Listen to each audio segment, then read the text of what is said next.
자, 앞서 전해드린 대로 김건희 여사에게 명품을 건넨 이 최재형 목사가 12시간 넘게 검찰 조사를 받고 어젯밤 귀가를 했습니다. 네, 백성문 변호사, 장현주 변호사와 함께 관련 내용 자세히 짚어보도록 하겠습니다. 안녕하세요. 네, 안녕하세요.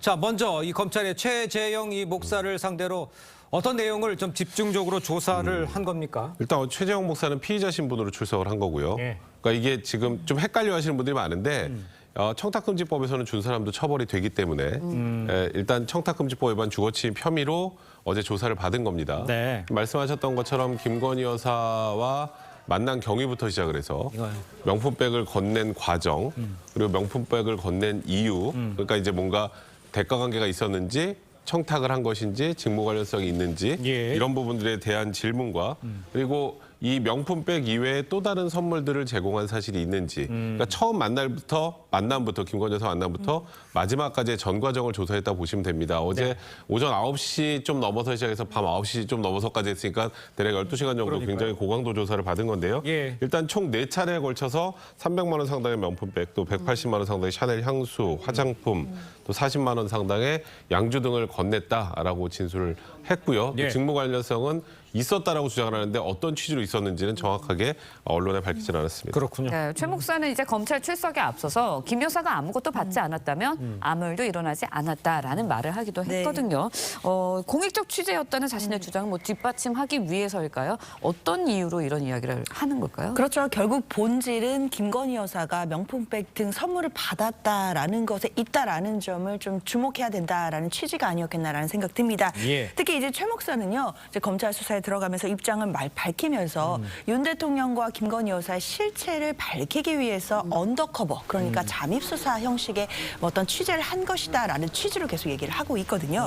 그러면서 이제 아무것도 받지 않았다며 아무 일도 일어나지 않았을 것이다 이야기를 했는데 이게 사실 작년 전당대회에서 대통령실 당시 정무수석이 안철수 의원을 상대로 해서 아무 말도 하지 않으면 아무 일도 일어나지 않을 거다라고 얘기했던 게 있거든요. 예. 즉 그 부분을 좀 떠올리게 하는 것 아니겠느냐라는 이야기도 지금 나오고 있습니다. 알겠습니다. 자, 이런 가운데 이제 김 여사 관련 수사를 지휘하는 서울중앙지검 지휘부가 모두 교체가 됐습니다. 인사 시기가 대체로 이제 그 7월 이후로 해서 한 4개월 정도가량 앞당겨졌다 이런 이야기가 많아요. 그러니까 시기도 그렇고 39명인가요? 폭도 그렇고 이걸 어떻게 이해하면 좋겠습니까? 그러니까 사실 굉장히 이례적이고요. 네네. 충분히 오해를 살 만한 인사라고 저는 개인적으로 그렇습니까? 생각을 예. 합니다. 왜냐하면 지금 말씀하셨던 것처럼 이제 올해 9월 정도가 인사철인데 지금 한 네네. 4개월 정도 땡겼고요. 예. 그리고 최근에 이제 김건희 여사에 대한 수사 의지, 그러니까 그다음에 진상 규명에 관련돼서 이원석 검찰총장이 어느 정도 입장을 밝혀서 예. 대통령실과 혹여라도 갈등이 있는 거 아니냐 이런 해석들도 나왔었는데 설사 이 인사가 이례적이지 않고 정기적으로 꼭 필요한 인사였다고 하더라도 꼭 구태여 지금 이 시점에 지금 논란이 되는 수사를 지휘하고 있는 지휘 부서에 일단 사람들을 바꾸는 게 국민들 입장에서는 어떻게 바라볼지 좀 걱정이 좀 많이 되는데요. 지금 말씀하셨던 것처럼 일단 중앙지검장 교체가 되면서 이번에 새로 오신 분이 이창수 전주지검장인데 네. 과거에 검찰총장 시절에 윤석열 대통령 검찰총장 시절에 예. 대변인을 하셨던 분입니다. 그러니까 윤석열 대통령과의 친분은 굉장히 있다라고 충분히 외견상 보여지고요. 예. 그다음에 일단은 지금 뭐 소위 말하는 명품백 수수 의혹과 관련 수사를 하고 있는 1차장 검사도 법무연수원으로 가게 됐고요. 맞아요. 그다음에 지금 도이치모터 수사를 하고 있는 고용원 4차장 같은 경우도 뭐 형식상으로는 영전입니다. 수원고검 차장검사로 승진을 했습니다만 좌천성 영전이라는 얘기가 나오고 있고 맞아요. 무엇보다 이원석 검찰총장의 어찌 보면 가장 핵심 측근이라고 할 수 있는 대검부장들이 예. 한 명을 제외하고 전원 교체가 됐기 때문에 대통령실에서 소위 말하는 검찰에 대해서 약간의 불만을 표출한 것이 아닌지라고 충분히 해석을 할 수 있는 그런 인사라고 봐야 될 것 같습니다. 예. 네, 이례적이다라는 말씀을 해주셨는데 그렇다 보니까 정치권에서는 여야가 이제 방탄 인사다, 사법부 흔들기다 이러면서 쟁점화되는 분위기거든요. 그런데 김 여사의 명품 수수 의혹 사건 수사에도 영향을 줄까요, 실질적으로? 앞서 백성문 변호사님이 잘 설명해 주신 것처럼 네. 지금 서울중앙지검 장만 교체된 게 아니고요. 1차장부터 4차장까지 다 교체가 될 예정입니다. 그렇죠. 특히 1차장 같은 경우에는 명품백 방수백 수수 논란과 관련된 수사를 하고 있고요. 4차장 같은 경우에는 이제 도이치모터스 주가 조작 사건과 관련된 수사를 전담하고 있습니다. 예. 그런데 일단 1차장과 4차장도 지금 교체가 되는 것이고 중앙지검장도 교체가 됐기 때문에요. 결국에는 수사의 지휘 라인 전체가 교체된 것이라고 평가할 수 있습니다. 당연히 일산 수사가 조금은 지연될 수밖에 없다라는 평가 나올 수밖에 없고요. 예. 지연을 넘어서서 차질이 있는 것이 아니겠느냐라는 우려가 나오는 것도 어찌 보면 당연해 보인다라고 생각합니다. 알겠습니다. 그거만 짧게 여쭤볼게요. 네. 그 검찰총장이 자기가 임기가 끝나기 전에 빨리 신속하게 처리하라고 했는데 네. 바뀌었어요. 네. 이거는 검찰총장 입장에서는 이걸 어떻게 해석을 하게 될까요? 사실 이원석 검찰총장이 오늘 일정을 전부 다 취소를 한 걸로 그래요? 지금 알고 예. 있는데요. 지금 이원석 검찰총장 입장에서는 제가 말씀드렸던 것처럼 소위 이제 대검의 가장 핵심 측근들이라고 할 수 있는 부장급, 그러니까 대검 부장, 그러니까 검사장급입니다.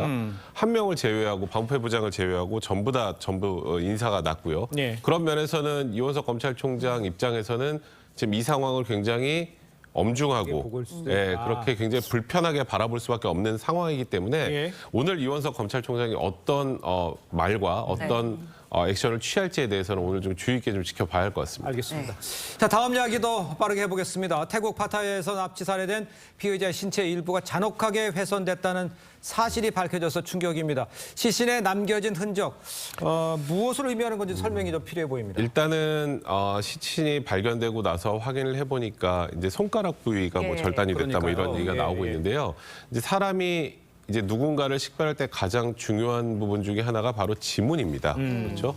근데 손가락이 없다라면 지문을 채취하는 게 불가능하기 때문에 네. 보통은 누군지 확인할 때 옷과 이제 지문이 일단 1차적으로 사용이 되는데 근데 옷도 벗겨진 상태였다고 하고요. 그래요? 그렇다면 아무래도 신원 확인을 발견이 설사 되더라도 누출려는 의도가 아니었나라고 충분히 볼 수 있고 네. 만약에 이게 사망 이후에 시신 훼손을 한 것이 아니라 생존하는 도중에 살아있는 도중에 이런 행동을 했다면 이거는 잔혹한 고문일 수도 있다라고 지금 바라볼 수밖에 없는 것 같습니다. 예. 네, 정말 잔혹한 사건이 좀 벌어졌는데 피의자들이 네. 피해자의 어머니에게 전화를 걸어서 마약과 관련한 협박을 하기도 했다고 전해지고 있죠. 네. 피해자와 피의자 어떤 관계였는지도 진짜 정말로 마약과 관련이 있는 건지 현재 상황 어떻습니까?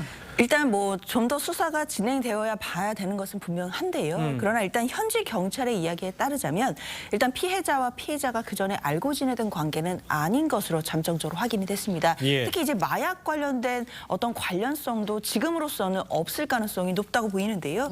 특히 그 피의자 일당들 중에서 지금 예. 검거된 사람들을 조사를 해보면 뭐 절도 등의 전과는 있지만 마약과 관련된 뭐 그런 전과들이 있다거나 이런 부분들은 발견이 되지 않았고요. 예. 특히나 일단 현지 경찰 입장에서는 이제 피해자의 가족들의 진술들을 근거로 했을 때 일단 피해자가 뭐 마약 범죄에 연루가 됐거나 또는 네. 그 피의자들과 기존에 알고 지낸 것은 아니지 않았겠느냐라고 일단 잠정적으로 이야기하고 있습니다. 알겠습니다. 네.